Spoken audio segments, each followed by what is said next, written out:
Oh my God, I can't wait to talk about it. What up, Buzz? You tapped in? Okay, Goose, you tapped in too? All right, Chicago, y'all tapped in? All right, boys, let's crack 'em.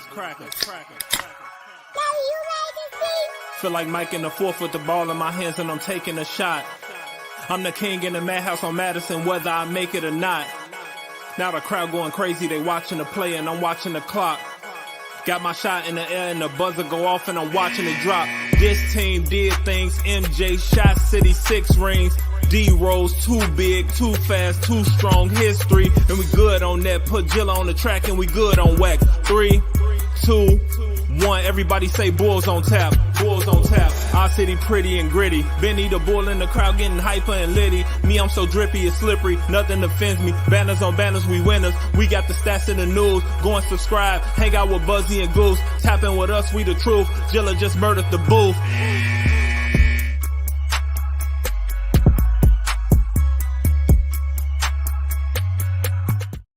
Ladies and gentlemen, welcome to Bulls on Tap. I'm your boy Buzz. I'm joined by my dude Goose, and we're here to talk about a Bulls win, a couple returns. It's the new year. We haven't seen you in a while. I'm going to save the spiel for this one. We're not going to do it. We're going to get right into it. Goose, how was your new year? Actually, one thing, go to ontapsportsnet.com for our Chicago sports literature and podcasting needs. It's the only thing. Goose, how was your new year, or how has your new year been? I'm an old, mature adult. I did absolutely nothing this year for New Year's, and I was probably in bed by 10:30. So nothing exciting to share on that note. How about yourself? I mean, obviously, you've got 3 kids. Did you and the girls make it to midnight? Did you have some fun? Yeah, I went up to Minocqua, Wisconsin. I cooked steaks over an open fire on some cast iron. I drank a couple Moscow Mules my mother-in-law made. Drank a couple more beers, and I'm pretty sure, I'm not trying to one up you, but 9:30 was the bedtime for me. Oh, wow. Yeah, 9:30, your boy went night-night. People are like, oh, my God, you didn't even make it to 10 o'clock. I don't fucking care. I'm 32 years old. I'm tired. Well, you did mention a magic word in my childhood. A lot of core memories just struck when you said Lake Minocqua. We actually, my dad had a cousin who owned a motel on Lake Minocqua. So anytime we had a family reunion on dad's side of the family, just about once a year, we were up at good old Lake Minocqua fishing and doing all that fun stuff. So thank you for triggering the core memory. I'm kind of disappointed that you were in bed by 9:30, but I guess that is just kind of your jam. It's just the way it fucking goes now, man. It's just the way it goes. But let's get into this game. Let's get into the return of Zach LaVine. Okay, we have it from Jake up here on the screen. He missed the game tonight. He wants to rock a raw dog style recap on how Zach LaVine was in his team chemistry. I'm going to tell you what I saw. The same guy I saw before the injury. Very passive. He hit 6 of 11 tonight. He scored 15 points. He played 30 minutes. He came off the bench. His defense, yes, everybody on Twitter talking about his defense. I sure hope he was trying on defense. He's been gone for 17 games, so glad he did that. He looked good, Goose. Vuce comes back. He looked like Nikola Vucevic. These guys are veterans. I don't think they're going to be much different than them when they were, if anything, rusty. The performance against an actual competent NBA team, the Bulls would have been absolutely fucking mollywopped. It would have been a horrible performance. I'm sticking to my guns on that, but hopefully Zach LaVine, made some people happy with his dunk and his 3-pointer. How many he hit of those? Zach hit 1. Yeah, 1 for 5. I was right. Yes, his 1 3-pointer after passing up on countless open looks, just like he did before the injury took place. Goose, the floor is yours. I mean, I'm going to be a little less harsh about the situation you are here. It's okay. You're beautiful. I mean, you're not wrong. I mean, it was very much same guy. Seemed a little lighter, a little looser. Seemed kind of maybe fake happy to be out on the floor with his teammates again. Interesting to see him and Vuce coming off of the bench. Obviously, as you mentioned, a very shorthanded Charlotte team tonight. We play them again on Monday. So kind of lost PJ Washington tonight too. Exactly. So a shorthanded team that only got more shorthanded, kind of tailor-made for the return of 2 of your veteran stars, 2 of your big 3, as we once said. But after watching tonight, like you said, I don't feel that tonight's performance from those 2 would have really impacted much against a team that was actually competent and actually healthy as well. Made me kind of just want to trade Vooch as well. Like, was he injured because there's interest around the league? Could we be so lucky? I don't think that's the case. Dalen Terry hit 2 threes. Yeah, we can talk. We can talk about that for a minute. Actually, Dalen Terry. Hey, man, you know what? Stacy said something about him always smiling. I got to give the kid credit. He is always smiling. Look, he did some things tonight. Awesome steal in the third quarter. A little behind the back, motherfucking Magic Johnson pass over to Zach LaVine for a layup.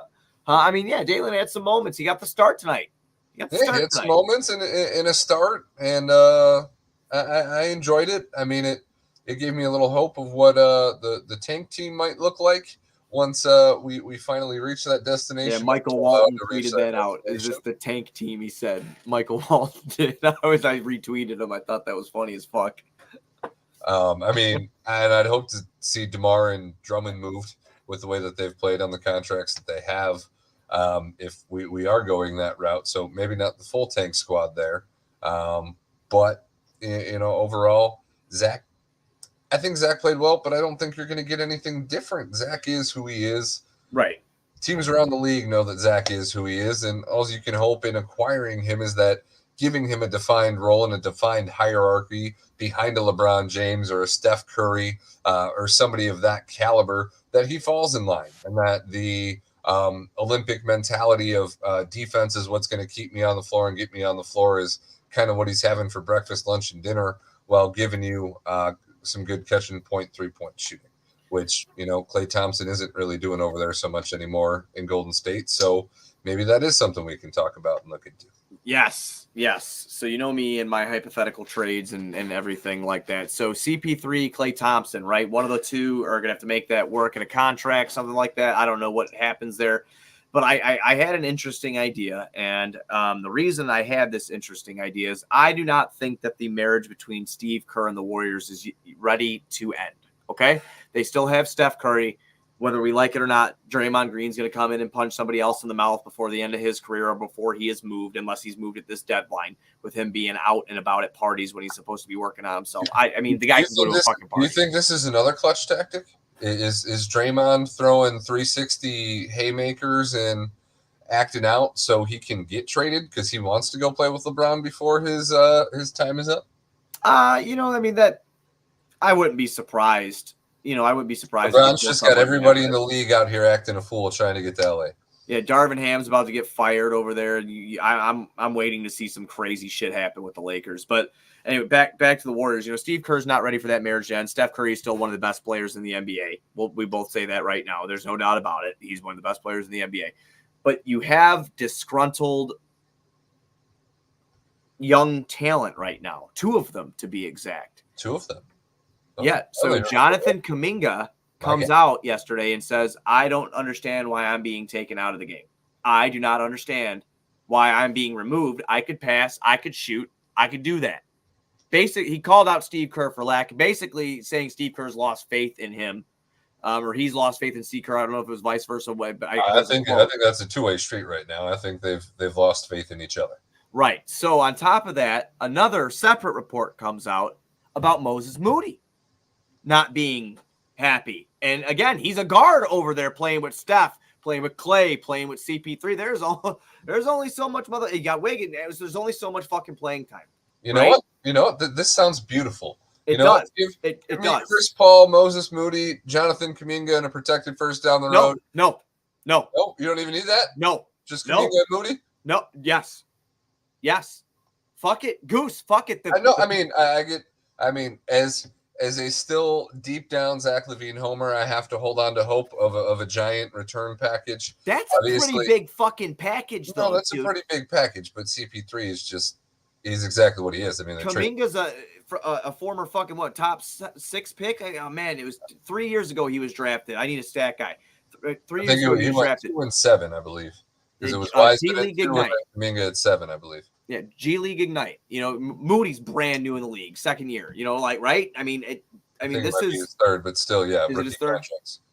Anyway, if you're getting restricted free agents that actually have talent for Zach LaVine and soon to be expiring salary in Chris Paul, if anybody listening to our show watched the Bulls-Knicks game, you heard Woj, you heard Stephen A., you heard Bob Myers, who's recently removed from the Golden State front office, on what the perception of Zach LaVine is. Woj says there's not a market at all. Nobody's calling. Nobody's interested. Stephen A. Smith thinks his contract is so bad that he thinks the Bulls should trade absolutely everybody else with value, like DeMar, Caruso, Drummond, and essentially eat Zach LaVine's contract through a rebuild. Whether he plays or not doesn't matter. But that contract to Stephen A. has so much negative value that the only option is to blow the rest of the team up and eat it. And Bob Myers pretty much snickered to the side and laughed all the same and said, yeah, unless Zach LaVine magically comes back, shows that he's willing to contribute to winning basketball and is going to be more unselfish, teams around the league aren't really going to offer much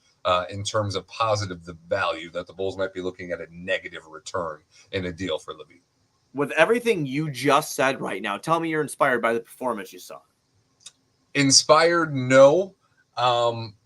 Content with I get it's his first game back. It's his first game back. He came off the bench. You're playing a bum team. At a certain point, you're up 20 plus points. So, like, I get the care factor and the involvement isn't there.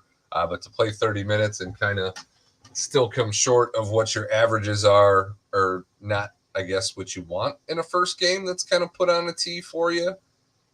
So going back then to what you just said once again, and everything that you just reiterated from multiple respected journalists and former GM, would you take the deal without a pick?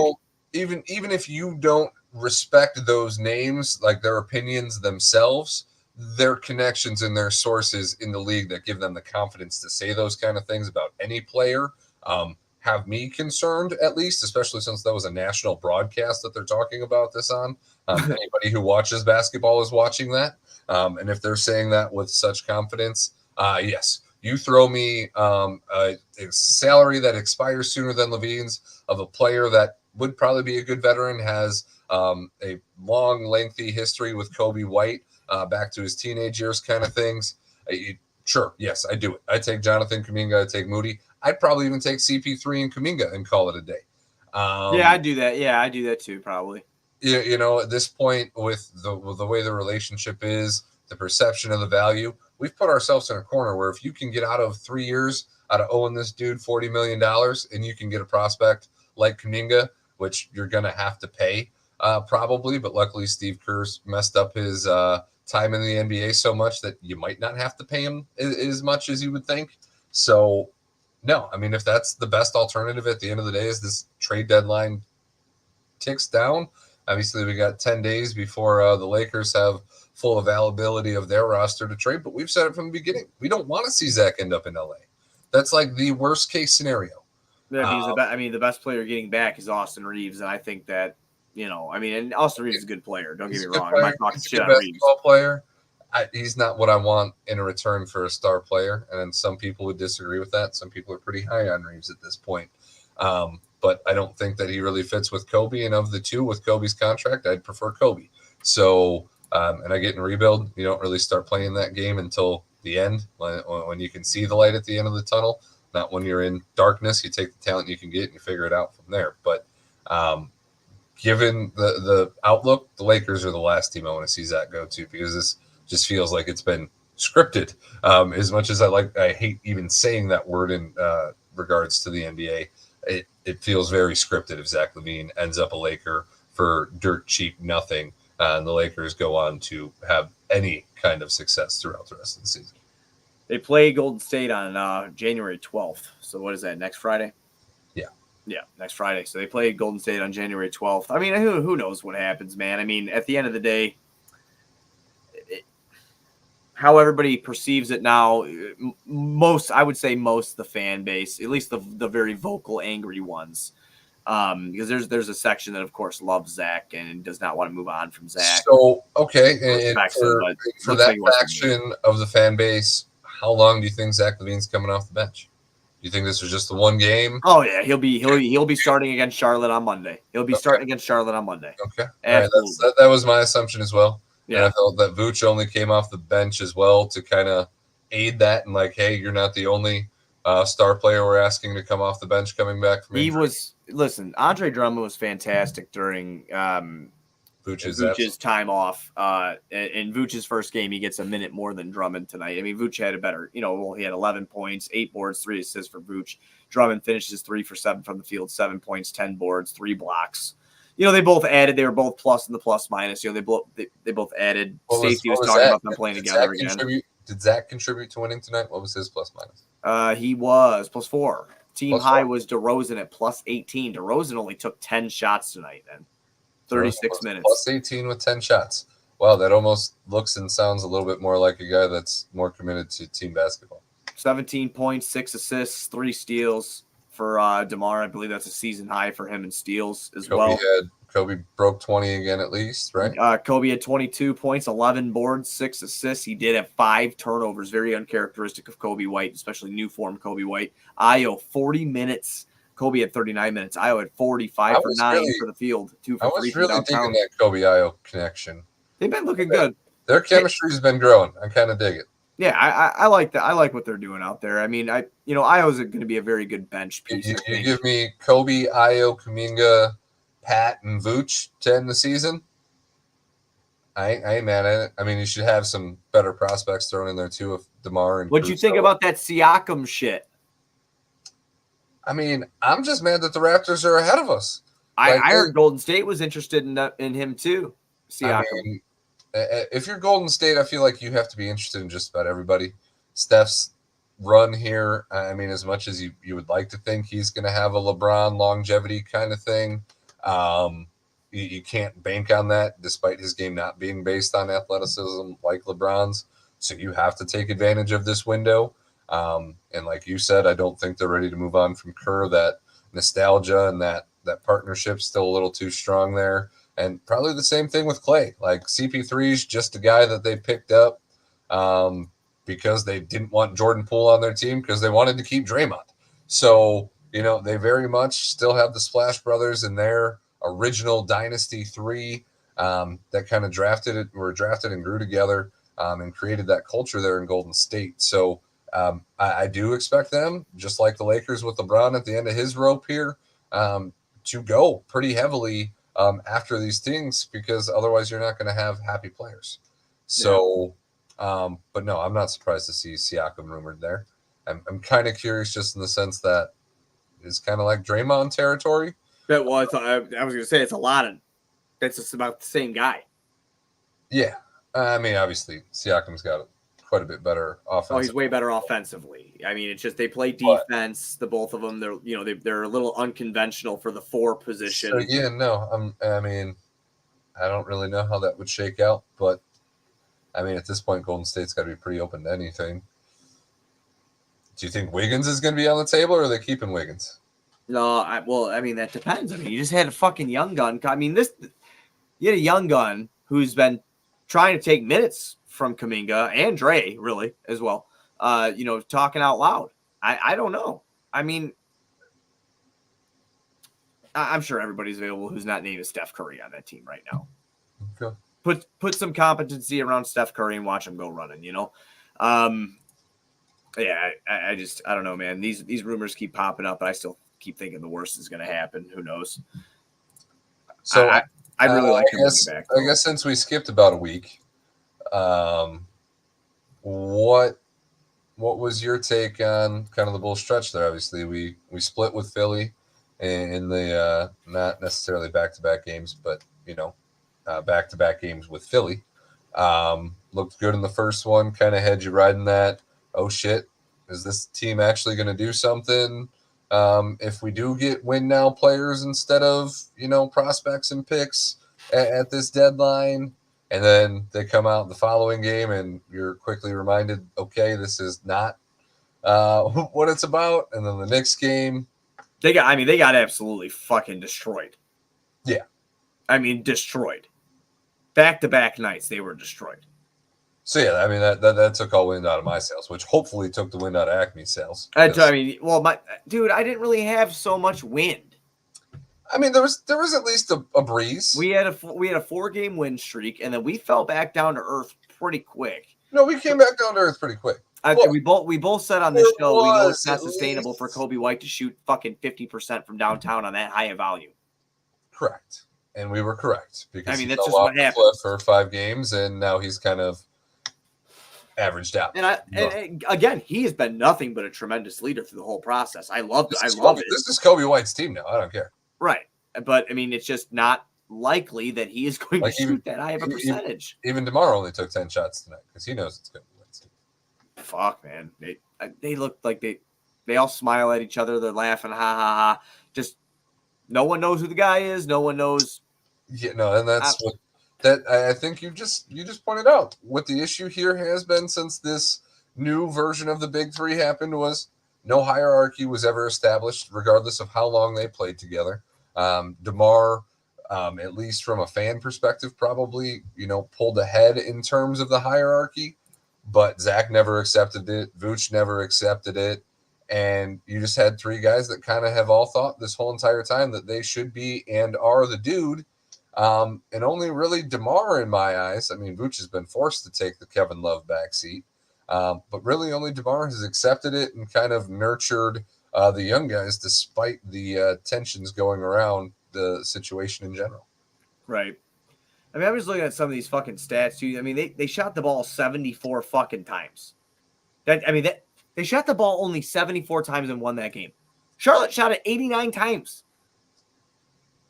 Like, it's the same team, guys. It's the same team. We're just waiting for Zach to be moved. That's literally it at this point. And for the love of God, 10 give days. me something. 10 days. We'll see. We'll fucking see. Goose, do you have any parting words before we're back on Monday night when we play Charlotte again to boost our record that we should not be doing, but we're doing it? Can Charlotte get some healthy players so we can actually get some legitimate evaluation of the current situation?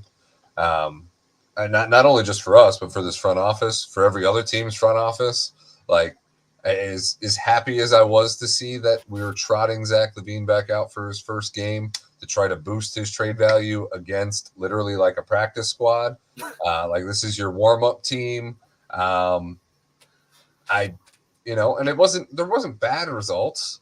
And I don't know what I was necessarily expecting. I didn't think he was going to come out off the bench and drop 40 and, I didn't think that either. I just thought the fan base back over and have the phones ringing off the hook tomorrow because Zach is back and all the drama and nonsense was nothing.